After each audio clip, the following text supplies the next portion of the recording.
Welcome to the greatest era of fake businesses ever. And Dollar Shave Club is all about the data.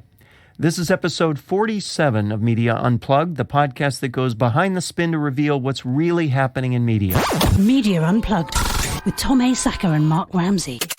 Welcome to Media Unplugged. I'm Mark Ramsey. And I'm Tom Asacker. Tom, welcome to the greatest era of fake businesses ever. Did you realize we were in that era?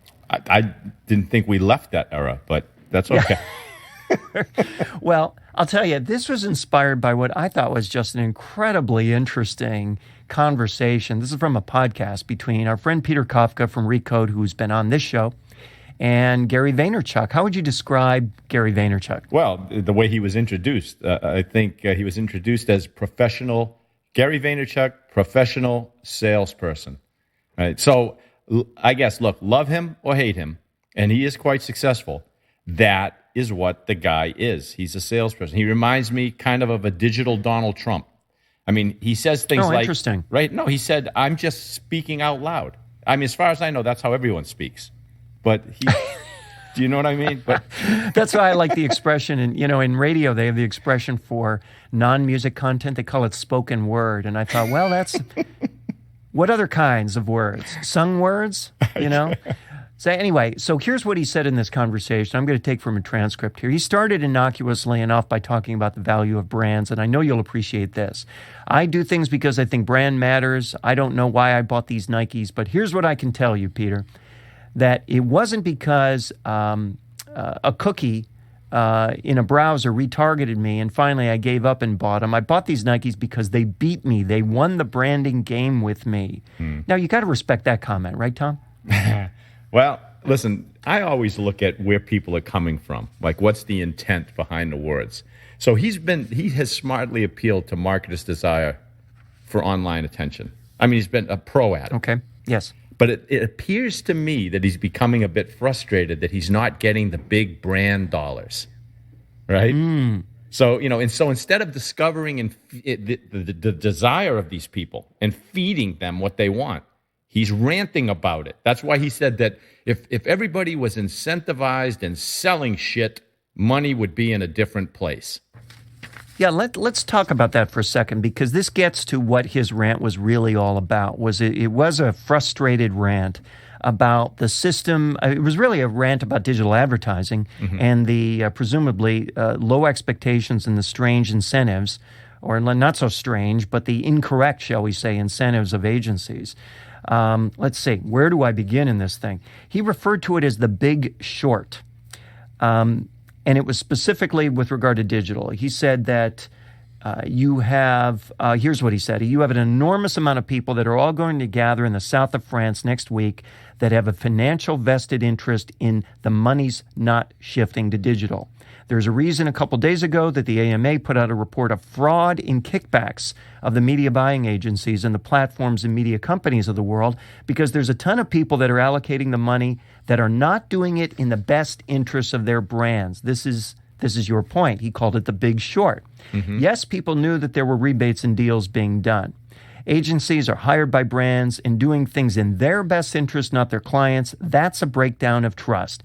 If everybody was here's your point. If everybody was incentivized in selling shit, money would be in a very different place. But a lot of people would rather go to the CBS upfront, see Kanye perform, go to New Zealand, shoot the commercial, get a ticket to the red carpet because the Grammys are on CBS this year, and decide to give CBS $40 million for TV commercials for their car brand because Sally or Rick wanted to go to the effing Grammys.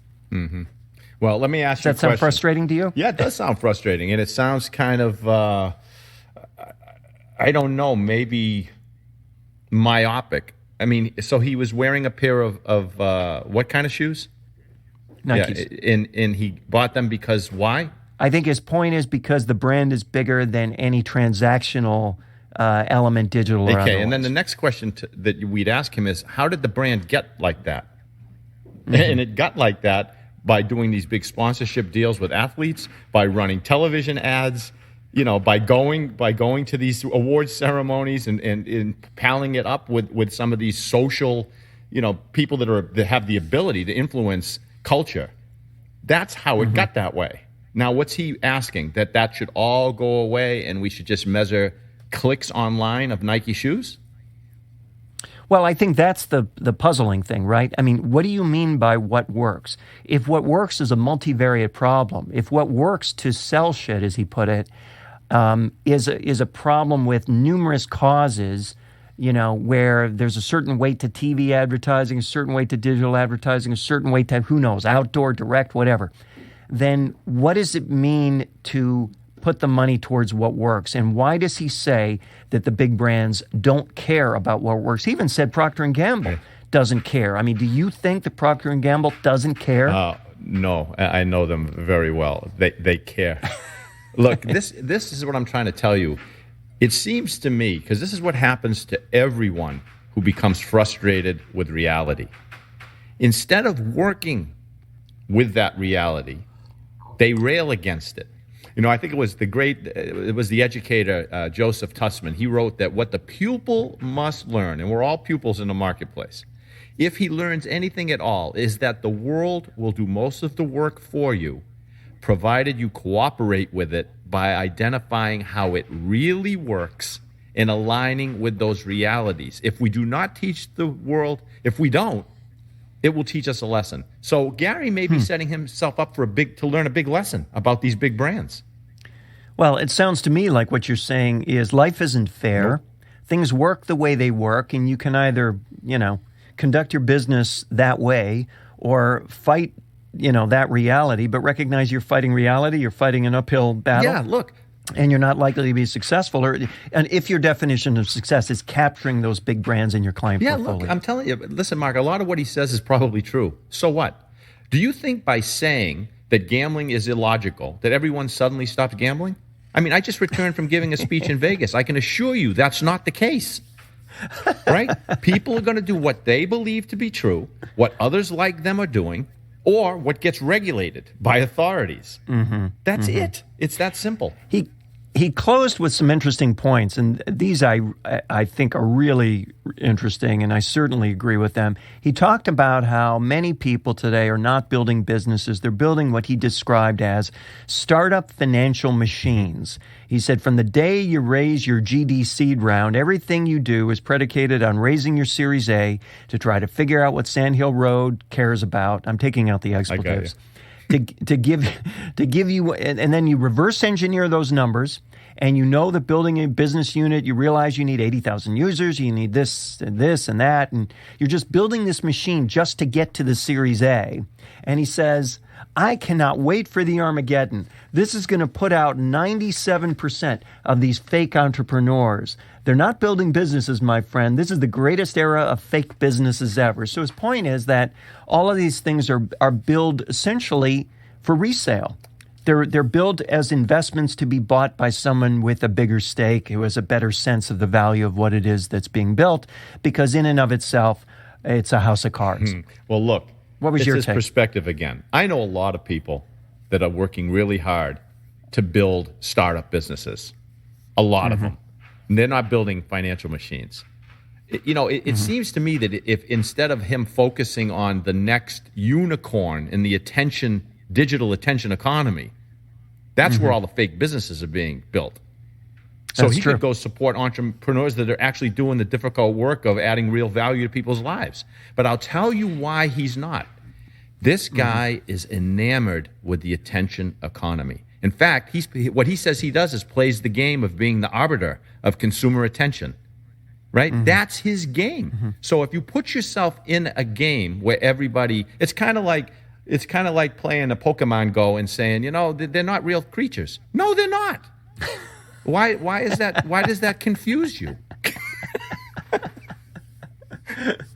Oh, that's a really good point. Yeah, I think it's interesting. I understand his perspective, and I think it's funny that he is talking about unicorns, and it is funny that we have a phrase that defines something that is by definition doesn't exist. Imaginary. It's mythic and imaginary. Well, listen, Mark, the whole and yet it's what everyone ascribes. Yeah, to but be. Look, it's built on a myth, and here's the myth. Attention equals sales. That's the myth. But that's not Gary's myth. That's the myth of all advertising and marketing, but isn't it? he says he doesn't play that. He's not playing that game, right? Oh, He I says, see. I guarantee sales. Doesn't he? Pretty much. That's the white space between attention and Right? results. I guarantee sales. So you know what? Everybody should go do business with this guy. Everybody. Because they have nothing to lose. If sales don't go up, he gives them all their money back. I don't think he said that. Okay, see, this guy he's another salesman in an agency who's skilled at selling attention and hope. Hope, not sales. You are listening to Media Unplugged with Tom Asacker and Mark Ramsey. Tom, Dollar Shave Club is all about the data. It wasn't long ago, about a week and a half ago, where Unilever, we're all familiar with Unilever, international brand, gets more than a name in Dollar Shave Club. That's the title of the article from the Wall Street Journal. And the idea is that they offered $1 billion. By the way, you're going to hear the B word again. I've got a rant on the B word. But they for $1 billion, that's $1 billion with a B. I know. They're buying Dollar Shave Club, which we're all familiar as kind of that quirky online direct-to-consumer, get your razors and blades with the funny YouTube kickoff video. We're all familiar with that. They have 3.2 million members, which itself is not a lot, although I think it's worth noting, and you would know this better than I, that Unilever is certainly an international brand. They have a big footprint in the U.S., but they don't have a big footprint in the whatever they call the shaving space in the U.S. That belongs to Gillette, which is P&G. So the acquisition gives Unilever a foothold in the U.S. shaving market, where Dollar Shave Club has been stealing share from P&G's Gillette. More important, Unilever's decision to buy the unprofitable Venice, California startup. And by the way, the word that jumped out at me there, unprofitable. Yeah, I know. So $1 billion unprofitable, Tom. I just want that to ring in your head for a moment. They must be a fake business. It all comes back to that. It's a fake business. Gives it further ammunition in the war to harness a burgeoning wave of online data. Because here's the thing. Unilever is gathering data all over the world in an effort to go direct to consumer to essentially circumvent retail or recreate retail in their own image. In some cases, it mentioned, what was the country? One country where they have their own pop-up stores and their own promotions, and they sell their own products in these stores, as well as other products, but they gather the benefit of all the data. And apparently, there was an interesting anecdote in here. They said the online data collection helped it to deduce that 2016 was going to be the year of the messy bun, a hairstyle in which women messily pile hair atop their heads. Unilever embarked on a guerrilla marketing campaign, paying or helping bloggers to create video tutorials on how to create the look, which incidentally used an array of Unilever products such as Tresemme hairspray and Dove dry shampoo and so on. So the value perceived here is primarily in the data that derives from this and their ability to create a toehold and to go direct to consumer. All of the above, Tom. What'd you make of this? Well, I think it's beyond data. So what I think they're really buying is a brand. And what I mean by that is they're buying a particular relationship with 3.2 million primarily men. It's a particular psychographic. Because Dollar Shave Club, so that nobody misunderstands what they did, it was an identity play, and it was enabled by digital technology. They saw a need, a desire, actually, by a particular group of people, and they fed those people what they were hungering for, and they tied into that this identity, all right? Look, they could never have done this before, especially competing against P&G and Gillette. But they had a platform like Amazon Web Services, right? So it's pretty cheap and easy to start an online business. They got YouTube, so they can do it, easy to put up a video and share it. They have Facebook, easy to spread the message around and cheap.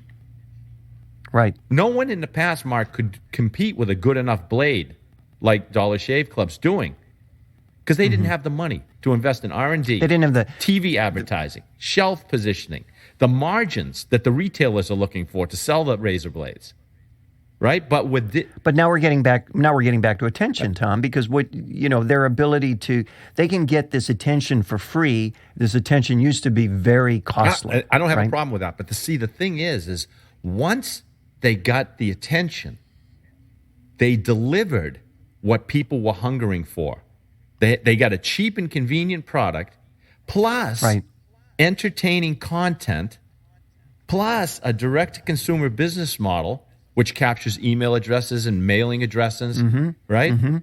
So that's what was going on. I mean, listen, when they deliver razors, you get, your monthly delivery, you get like a little magazine, Bathroom Minutes. It's some comic pamphlet that gives you life and shaving tips. So they're trying to build on that connection that they've made with you. They're not just getting attention for attention's sake.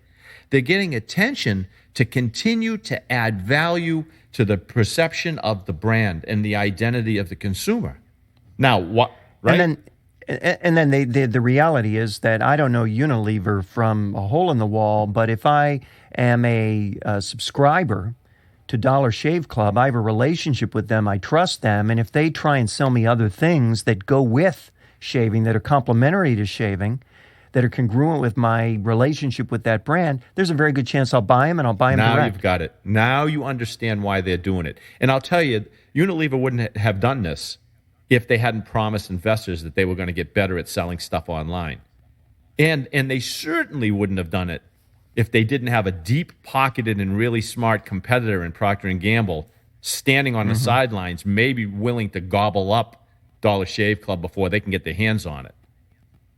That's true, too. I know I've seen, I think, a Gillette subscription platform that, followed it's kind of like the equivalent of the Blockbuster streaming online platform. And my sense of it was, wow, why would I want to do this? This is such a reaction to something that's original and fresh and different.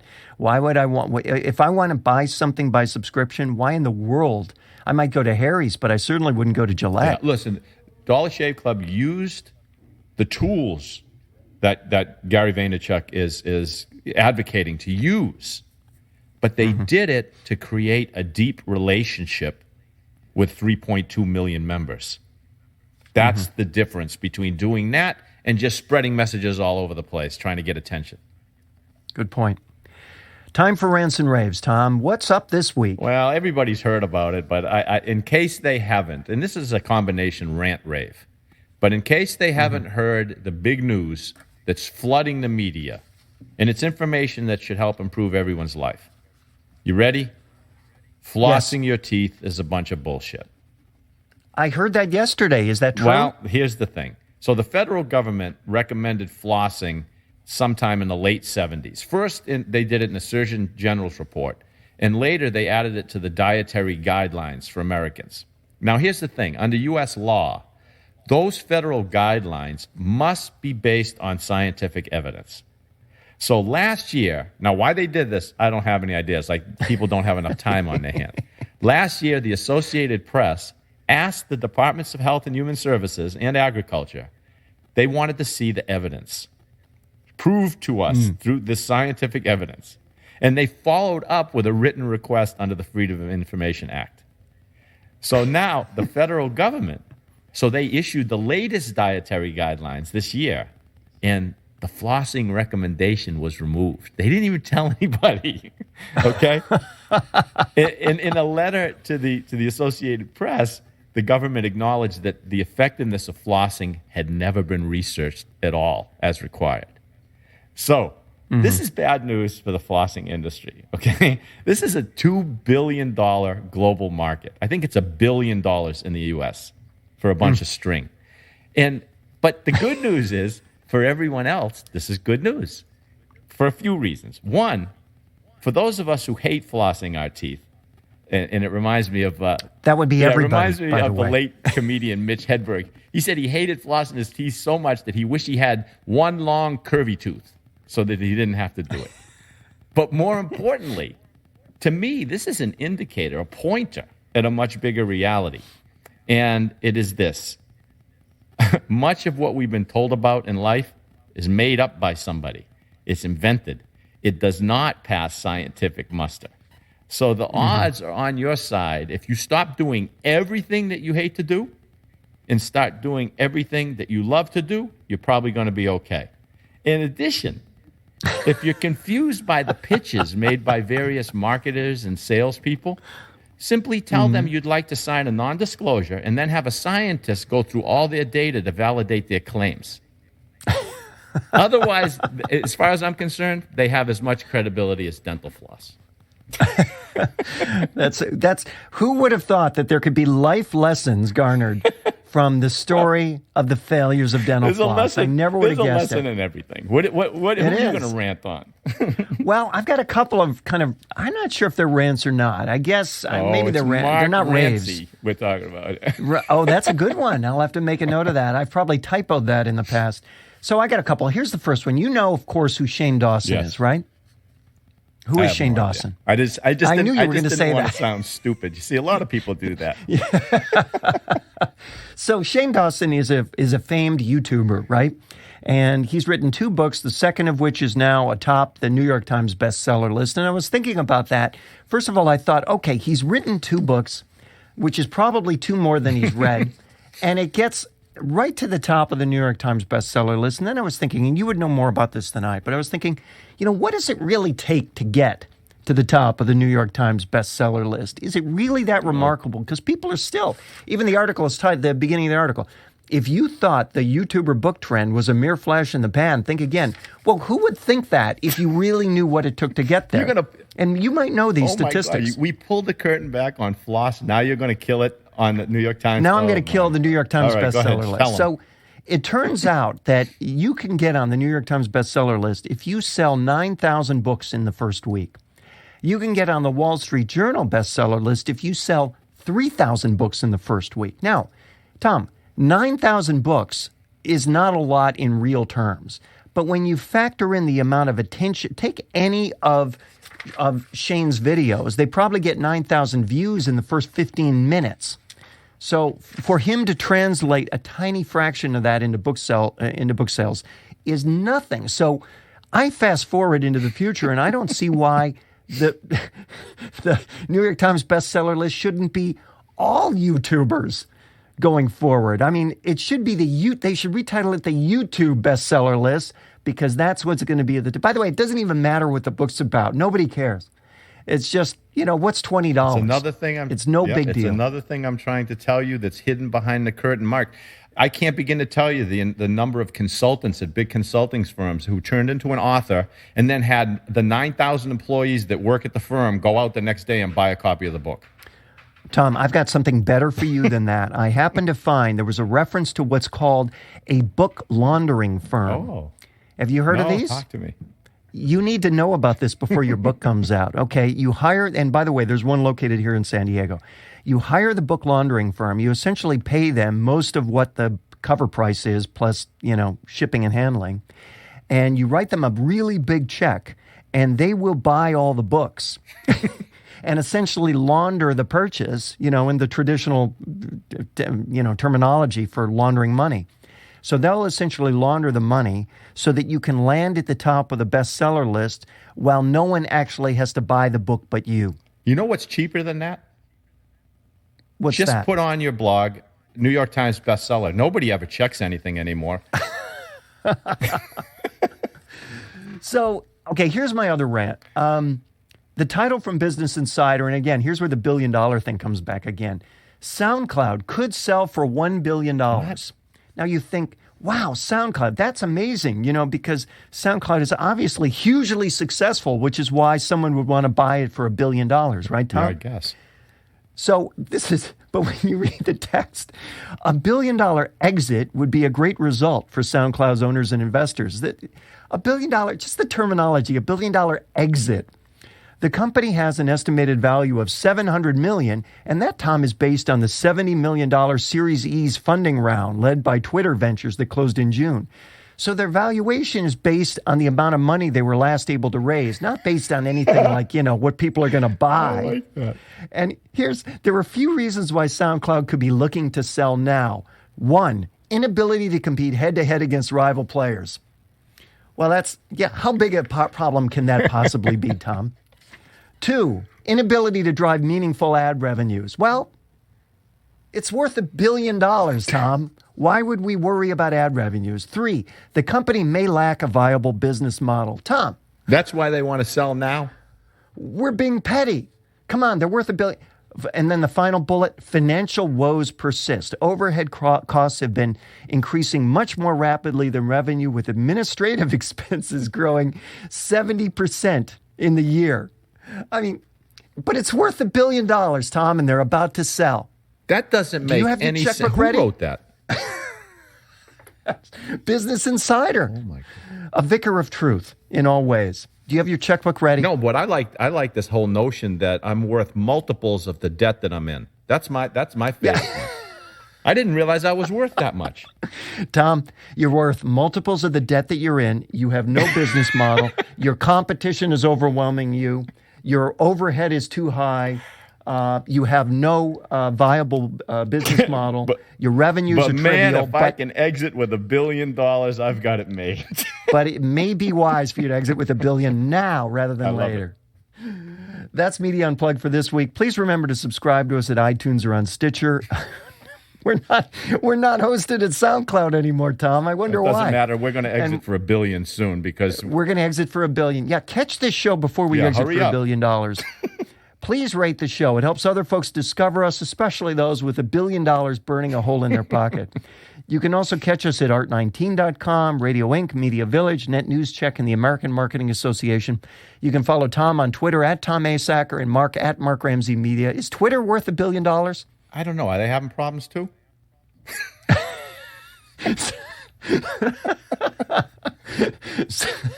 Send us your questions and comments using hashtag Media Unplugged as long as Twitter's still there. And if there's a media topic you want us to cover, tweet us. You can read the show notes and share the show at our website, MediaUnplugged.net. Special thanks to the producer of Media Unplugged, Jeff Schmidt. He really is amazing, isn't he, Jeff Schmidt? I love the guy. Exciting audio for media. You can find him at jeff-schmidt.com. Tom and I do. For Tom Asacker, I'm Mark Ramsey. Thank you for listening.